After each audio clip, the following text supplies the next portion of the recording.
Fundo. Juliana, obrigado por sua participação aqui no GGN. Como é que você está vendo esse angu todo aí, Juliana? Oi, Nassif, tudo bem? Olá, quem está nos acompanhando.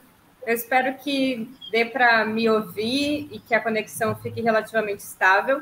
Eu estou no Rio de Janeiro, para quem está no Rio de Janeiro deve estar acompanhando a chuva torrencial que está caindo nesse momento.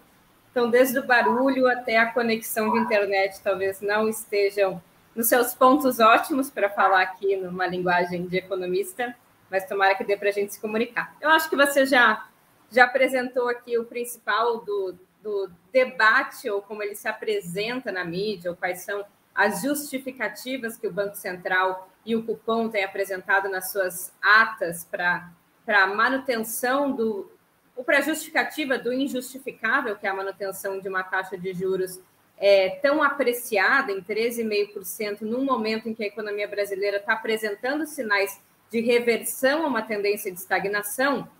Mas eu vejo a posição do Lula nesse debate com muito bons olhos.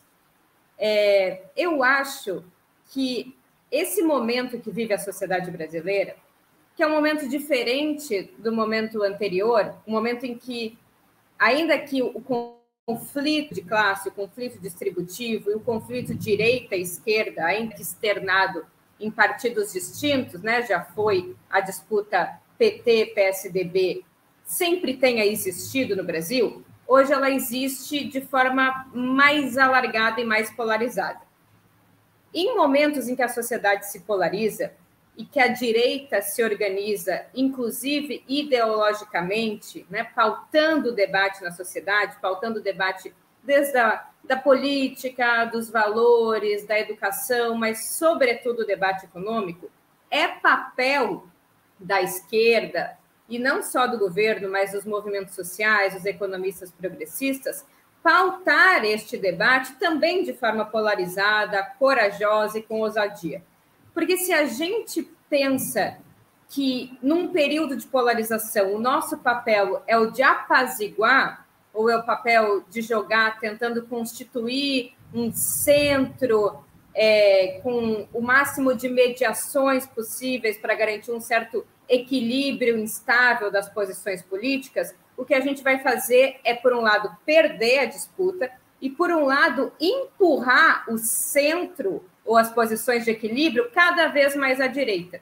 Então, eu acho que é um papel, inclusive, prioritariamente nosso. Eu acho até triste que seja o Lula, né, o mandatário do presidente, da presidência da República, quem mais está ocupando um papel ousado nesse momento. Porque eu acho que esse papel deveria ser da sociedade civil, mas a sociedade civil e o Ministério da Economia e outros espaços não têm cumprido também esse papel, e coube ao Lula ocupar o papel de polarizar a esquerda, para garantir que, inclusive, haja uma mediação que seja menos, né, o fiscalismo do Banco Central, e a polarização que a sociedade se encontra também não seja efetivamente o nosso desejo, né, enquanto economistas que têm uma perspectiva de desenvolvimento de longo prazo. Então, o que eu acho que é importante? O importante é colocar o dedo na ferida. O dedo na ferida é o seguinte: há uma descoordenação entre o que foi eleito nas urnas e o que o Banco Central está operando como um mecanismo supostamente técnico, neutro, e a revelia dos políticos, né? E aqui políticos, identificada toda aquela carga do que é profano na sociedade, enquanto o mercado seria o sagrado, porque é o neutro, é aquele que se baseia na racionalidade econômica, no técnico, e o que está à mercê dos interesses individuais e corporativos dos grupos políticos. Então, já tem uma carga moral muito significativa. Agora, a ideia de um Banco Central independente, ou mesmo autônomo, que é a mediação encontrada na sociedade brasileira, ela fere, e isso é importante ser dito, a democracia. Porque a sociedade brasileira foi às urnas, a partir de um grande processo democrático, de ampla mobilização da sociedade, depositar o seu voto numa eleição que não teve só caráter plebiscitário, democracia ou restrição, né, das liberdades individuais, mas que teve amparado num programa econômico.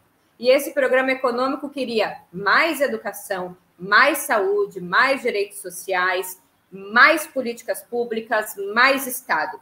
Este programa, para ser execuível, ele vai precisar de uma ampla participação do Estado e da política fiscal, ou seja, dos gastos públicos.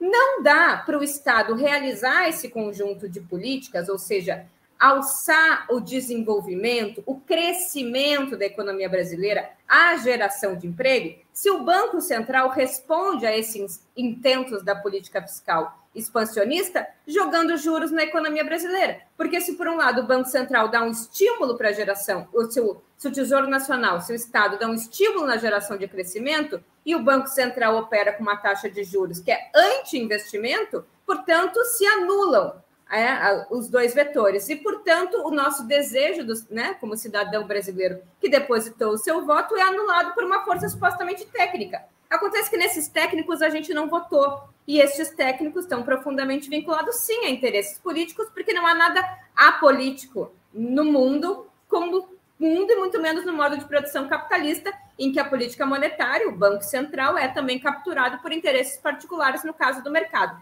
Então, queria, em primeiro lugar, dizer isso. Antes de debater causas da inflação, taxa de juros, taxa neutra, taxa natural, que é um debate bastante controverso, fere a democracia brasileira, porque o nosso projeto está sendo constrangido na medida em que o Banco Central está atuando na contramão dos interesses do crescimento, da reindustrialização e da geração de emprego, que passa, sim, por ação do Estado e da política fiscal.